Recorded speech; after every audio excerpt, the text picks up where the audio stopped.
The queens all enter the workroom, once again congratulating Brandy on the first win of the season and Betty on surviving the first lip sync. Brandy is thrilled to be getting praise from the other queens and says that she rested very easy knowing that she's also going to be safe this week. It's a new day in the workroom, and I feel like I'm on top of the world. Immunity's given me the peace of mind I needed to focus on presenting the best art that I can, so I'm ready for anything that Kim throws our way. The queens start to speculate on what they might do with immunity, and whether or not it'd be a good idea to take bets or play it safe. Most of the queens say they'd take risks if they were immune, with only Naz and Amy saying they'd play it safe. The girls seem confused to their reasoning, and Amy explains that she wouldn't change anything if she had immunity, so she didn't feel the need to change up her strategy if she ended up winning a challenge. Naz, however, says that she wants to make it as far as possible, and that she wouldn't blunder a golden ticket to next week. Icy seems intrigued, raising her eyebrow. This is a competition, and I want to make sure that I'm able to make it to the end. If I can win immunity, you better believe I'm taking that to the bank and not taking any risks that will land me in the bottom. Every little step closer to the crown is going to be needed, and the last thing that I want is to have immunity blow up in my face and get it taken away. The queens are interrupted as the TV goes off, and the next challenge briefing is underway. Here's the sitch, queens. Sometimes, it's not all glitz and glamour, sometimes you've got to get down and dirty. For this week's mini challenge, you'll get into quick drag and advertise the latest new fragrance, Filth, by Shigo. Your time starts now. Using the fragrance was a lot of fun, especially when I realized that a lot of the ingredients in it are highly flammable. I bet the producers wouldn't mind if I borrowed just a little bit of it to take home. It's going to be put to good use, I'll make sure of it. Veronica won the mini challenge. 2 for 2 in mini challenges so far. What can I say? I'm sure that the other girls are starting to take me as the threat that I am, and they better learn that I don't plan on stopping anytime soon. Should I get fitted for my crown yet, Kim, darling? For this week's maxi challenge, we'll set the stage for a tale of legacy, betrayal, and most importantly, flopping. You will be performing Maggie Simpson, the Unauthorized Rusical, and will be singing live on the main stage. Veronica, as the winner of the mini challenge, you'll be in charge of assigning roles. Good luck, and don't fuck it up. How splendid! A beautiful display of art and jubilation on that stage is just the thing I was looking for. I can't wait to share the stage and put on a fabulous musical performance that the world will remember for years to come. All of the queens start to look over the script and quickly begin to state their cases for which roles they want. Veronica assigns herself the lead role in Maggie Simpson, but Icy pulls her aside and asks her personally for the role of Mr. Smithers, telling her that she did do her a favor by warning her about Betty last week in Untucked. Veronica agrees to this, and quickly gets to work assigning the rest of the roles. I know exactly what I'm looking for this time. If Brittany managed to win last season by taking the main role, obviously the judges are going to look for a queen who can make a smaller role stand out this time around. I'm sure that working with a bit part like this and going ham should be a surefire way to get myself the win, and then I can focus a little more on spreading some mischief around the workroom next week with immunity under my belt. The roles for the Rusical are as follows. Veronica will be playing Maggie Simpson. Betty will be playing Bart Simpson. Pre Marina will be playing Lisa Simpson. Sackboy will be playing Homer Simpson. Jem will be playing Marge Simpson. Amy Wong will be playing Grandpa Simpson. Alexa will be playing Krusty the Clown. Brandy will be playing Mr. Burns. Icy will be playing Mr. Smithers. Naz will be playing Fat Tony. And E-Scope will be playing Chief Wiggum. I do think that Veronica gave us roles that she thought would fit us best, and I'm very satisfied with the role that she gave me. However, I might be mistaken, as I did see some sour looks go around the room as some of the queens got their roles, almost as if they were given the scraps that were left over. I have a bad feeling about how some of the girls are going to react.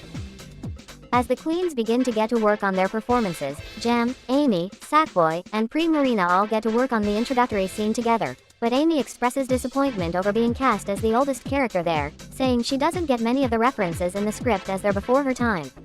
Pre Marina tells Amy that she needs to imagine it if her father or grandpa were trying to make pop culture jokes to her, and how out of touch he'd sound to her. Amy begins to understand what she's going for, and gets to work learning the rest of the script. Pre Marina really helped to make me feel more comfortable with playing the grandpa in the musical. I wasn't going into this thinking I'd even have a shot of being taken seriously during this challenge, but now I feel like I have a solid chance of making it to the top. Who would have thought that the Pokemon and the girl from the future would actually get along this time around? Meanwhile, Brandy, Naz, and E-Scope are working out their outfits for the Rusical, and Naz begins to complain that Veronica gave her a role that doesn't have a lot of lines. Brandy tells her that it's just the way it goes sometimes, and that a good characterization can make any character stand out, like Daisy's performance as DNA Me last season. Naz mutters an, "I guess," to Brandy and looks over the script again. Naz doesn't seem to be gelling with the script, and nothing that E-Scope or I am telling her are working to convince her otherwise. Well, nothing I'm doing, anyways. E-Scope seems more preoccupied with eating her script so she can absorb the knowledge within, whatever that means. She's starting to scare me. While Alexa, Betty, Veronica, and Icy are working together, Icy notices that Betty is getting a little overwhelmed with the script, and pulls her aside, asking her what the problem is. Betty admits that she's having a bit of a hard time keeping up with the larger role, and that she's nervous that she might have been too ambitious. Icy mentions that Veronica's upset over Betty trying to frame her for ruining her dress last week, as she heard her complain about it in Untucked. Betty says that Veronica would be more likely to get upset if she had torn her own dress, and that she'd have to be really jealous of her to do something like that. Icy tells her to look where Veronica put her now, and think over what she said, going back to work with Alexa. Icy does bring up a good point. Veronica can be one to get jealous easily, but this is different than what I'm used to. She wouldn't get angry over me for causing an accident like that, and she definitely wouldn't think that I'd be stealing the spotlight from her when she's doing well in the competition. Something isn't adding up. I think I should talk with Ronnie the next chance I can, and I have to make sure that Icy isn't able to interfere. Icy and Jem slayed the challenge. Brandy, Veronica, Amy, Sackboy, and Marina had a great performance. I was expecting to do really well this challenge. I sing live at my performances with the holograms, so I didn't feel any pressure on that stage. I may not have had as much exposure as the other girls, but I made sure to look the part and hit every note the best that I could. You can tell me I'm crazy, but I think that I have a pretty good shot at winning this challenge. The musical was truly a delight to perform in. I feel as though my role fit like a glove, and when I tell you that I think I had the best vocal performance of the night, I truly do believe it. Still, some of the other girls played to their strengths very well, and I'm thankful that Amy managed to hold her own during her scenes as well. It seems a good pep talk was all she needed to truly shine. E-Scope and Betty had a good performance. Naz had a bad performance. Alexa flopped the challenge. Having to dress as a clown was bad enough. Having to dress as a clown knowing that I can't sing a note on key was so embarrassing. I hope that the girls back home won't see how cringe-alicious my whole performance was. I'm sure I'm gonna be the butt of every joke once this finally airs. So maybe I didn't do as well as the other girls, but what the heck was I supposed to do when I only had, like, 3 lines in a single verse? I don't care what the other girls were trying to tell me, Veronica totally screwed me over, and she better watch her back. I will be giving her payback. Welcome to the main stage of Drag Race Toontown. Let's meet our judges. First, our resident panelists, my best friends, they're Monique and Ron Stoppable. And our guest judge, the winner of Season 1's Rusical and the self-proclaimed Platinum Princess, it's Brittany. Now let the judging commence. Ladies, some of your performances were music to our ears, while others were a very sour note. When I call your name, please step forward.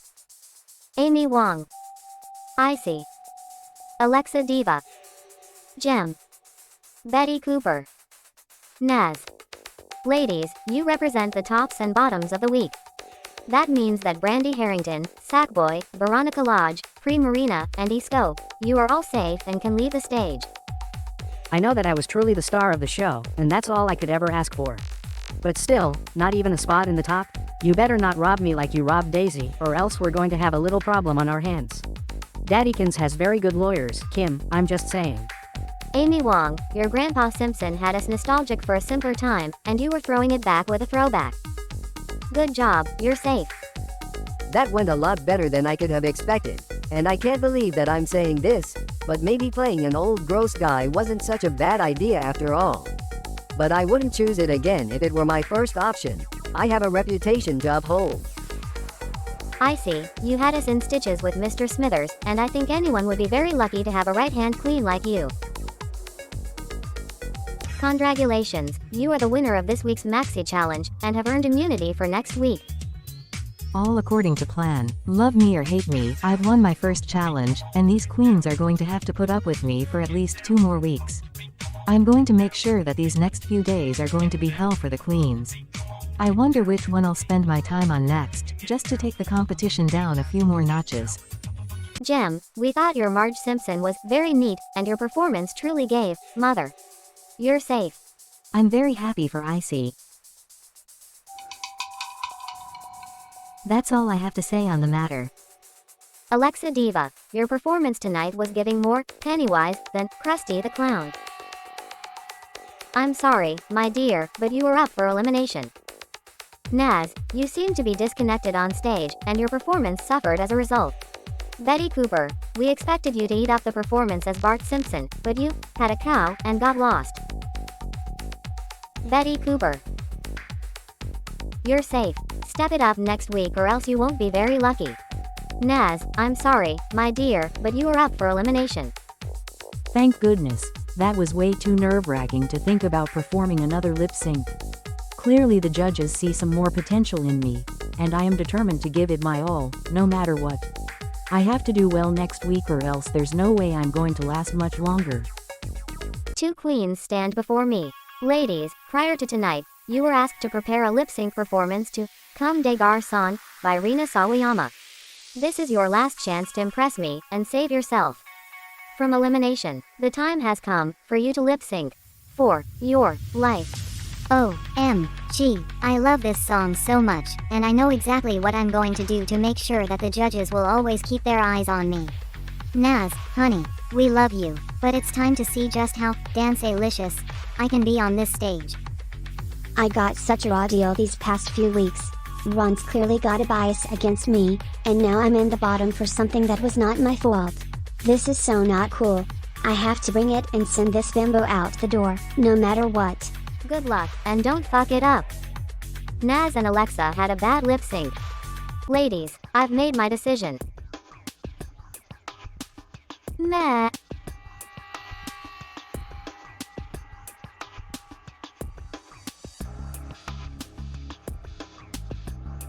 Naz, Shantae, you stay. Alexa, in your short time here, you've shown the world a glitzy girly side of your art, and I have one word. Drag-alicious. Now sashay away. I am so in need of some retail therapy. Vizes.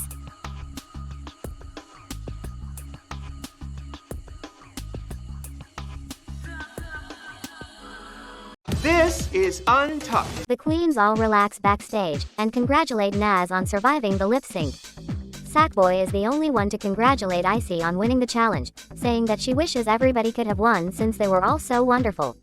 Naz thinks that Sackboy is making fun of her and walks off muttering to herself. Sackboy, however, is oblivious to this and idly sways his head while sipping on his juice. Betty and Veronica are talking with each other about the things that they've heard. They quickly realize that Icy is spreading rumors and trying to make them doubt each other, which infuriates Veronica. She gives Betty a hug and knows that, despite their differences, she'd never actively try to set Betty up for failure or sabotage her and that she wants her to do well.